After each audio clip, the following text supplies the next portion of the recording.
The idea that every boundary, every silo, every box creates violence comes from my thinking that informs also my teaching and my research, that it's so important that we understand how we move about the world. Whenever we create containers and we create spaces, we're suggesting that people belong in those spaces. And when we do that, we do it in such a way that we fail to account for the nuance and the complexity of human experience. And so one of the things that I love to do is I love to bring that into the classroom and try to show students how they can be a part of that space-making process.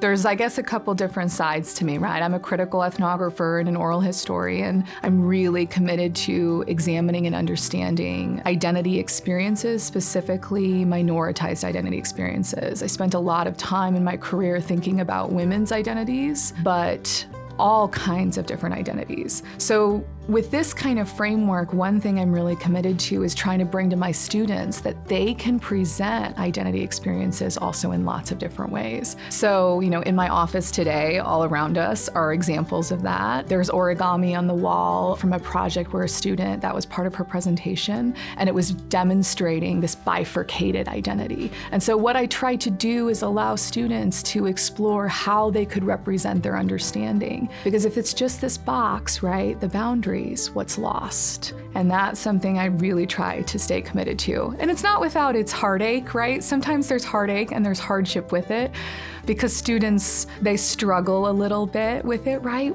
How am I gonna write to you to get an A, right? How am I gonna get her to give me that best grade? But one of the beautiful things that I think that I do cultivate well is that space in between and the understanding that you don't have to worry about writing to me to get an A. Do your best work and demonstrate your understanding. Trust yourself, right? Be yourself. Figure out who that is. And so that has allowed me to have projects that are flip books. Students do performance pieces, they write scripts, they do musical pieces. I've also mentored many students on media ethics projects. So we do an annual symposium where we have students take a topic and then research it and present it to their peers.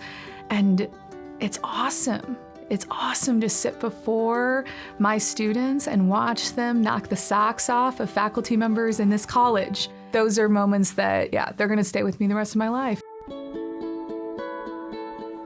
Navigating and being open to vulnerability, I tell my students, is about sitting in the liminality. It's about sitting in the in-between. Part of vulnerability for me has been better understanding and accepting uncertainty. I grew up in a military family. My dad was enlisted military, so there's a particular identity and ideology with that. His family was also military, but I knew at a young age I wanted to do something different. I wanted to be my own person, and that required some vulnerability and some risk. And it isn't without challenge, right? Because it shifted our relationship. So I tell folks, right, who ask me, right, they're nervous, especially students, right, they're nervous, to trust themselves, but to not discount the fact that it's also gonna be hard. It's okay that it's gonna be hard, and it's also okay that it feels vulnerable because it is vulnerable. When I look back, what has been those pivotal moments that have brought me here in the space, it's been mentors that allowed me to sit before them and be me and saw me for me, and they didn't want me to be anybody different. I had this very specific mentor as an undergrad who was like, you can go to graduate school. I kind of was like shocked. I was like, what? Started crying. I'm like, how could this be? And he's like, no, you can do this. And then he very literally walked me through the process. That opened a door for me that I didn't even know was possible. And so when my colleagues say, you give students a lot of your time or you really sit with them, and part of me really hopes to continue to honor his legacy, right? He's passed on. I hope that I'm able to do what he did for me, because had he not done that for me, I wouldn't be here.